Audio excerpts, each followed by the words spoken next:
Assalamualaikum dan salam sejahtera pelajar semua. Untuk hari ini, kita akan lihat tajuk seni batik dalam mata pelajaran pendidikan seni visual. Anda boleh rujuk buku teks muka surat 137 sehingga muka surat 155.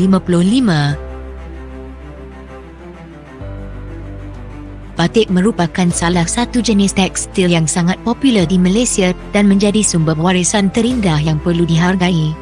Negeri yang menjadi perintis kraf batik ini ialah Kelantan dan Terengganu. Namun, batik kini semakin berkembang dan diusahakan oleh ramai pengusaha di seluruh negara. Dahulunya, batik banyak digunakan sebagai kain sarung. Kini, batik menjadi pilihan peminat fashion kerana motif dan warnanya yang eksklusif.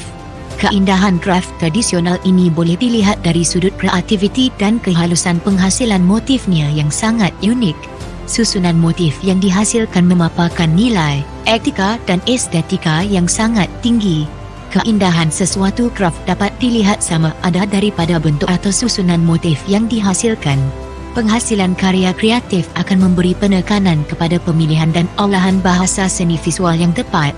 Batik dihasilkan melalui proses melilin dan mewarnakan kain putih. Proses pewarnaan lazimnya dibuat secara sapuan atau pencelupan. Terdapat beberapa teknik tertentu yang digunakan untuk menghalang warna daripada bercampur pada bahagian-bahagian bercorak semasa proses mewarnakan kain. Salah satu teknik mencorak atau melakar pada tekstil adalah dengan menggunakan lilin. Lilin berfungsi sebagai bahan untuk menghalang warna daripada bercampur di antara satu sama lain. Kraf batik juga menggunakan gabungan bahasa seni visual seperti irama dan pergerakan, kepelbagaian, penegasan, harmoni, motif yang seimbang serta pemilihan warna yang menarik. Kesempurnaan seni batik boleh dinilai daripada ketepatan cantuman garisan lilin dan ketelitian dalam sapuan warna. Mari kita lihat bahagian-bahagian kain batik. Kaki batik adalah bahagian bawah kain sarung. Gigi kain pula adalah bahagian pada kaki kain yang terdapat motif gigi. Bahagian seterusnya adalah kepala kain. Kepala kain biasanya berukuran di antara 12 hingga 18 inci tidak termasuk tepian. Motif yang biasa digunakan pada kepala kain adalah pucuk rebung atau bunga pokok. Bahagian pengapit kepala kain adalah termasuk bahagian tepian kain. Pengapit kepala kain selalunya menggunakan motif yang kecil. Dan akhir sekali bahagian badan kain.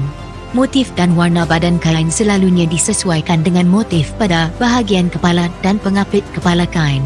Terdapat pelbagai jenis motif batik yang menarik dan mengikut cita rasa pengguna di Malaysia. Motif yang sering digunakan berunsurkan flora, fauna, geometrik dan abstrak. Motif-motif ini disusun secara berdiri, kisi-kisi, berjalur, dam, melintang dan menyerong. Kita akan bincangkan motif-motif ini dengan lebih terperinci pada perteminda yang akan datang. Di antara jenis-jenis batik adalah batik pelangi, batik canting atau lukis, batik blok dan batik skrin. Kini, batik tidak hanya digunakan sebagai kain sarung. Penghasilan batik yang bercorak kontemporari dengan olahan motif semakin mendapat tempat di hati pengguna. Batik kini digunakan sebagai hiasan untuk mencantikkan ruang. Batik juga digunakan untuk pelbagai barangan domestik, fashion, pakaian dan aksesori diri.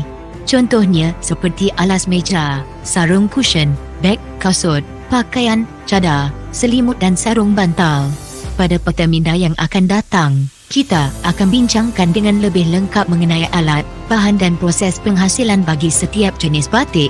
Jangan lupa untuk subscribe saluran YouTube Perteminda dan install aplikasi Perteminda supaya anda dapat notifikasi apabila Perteminda dan video baru dimuat naik.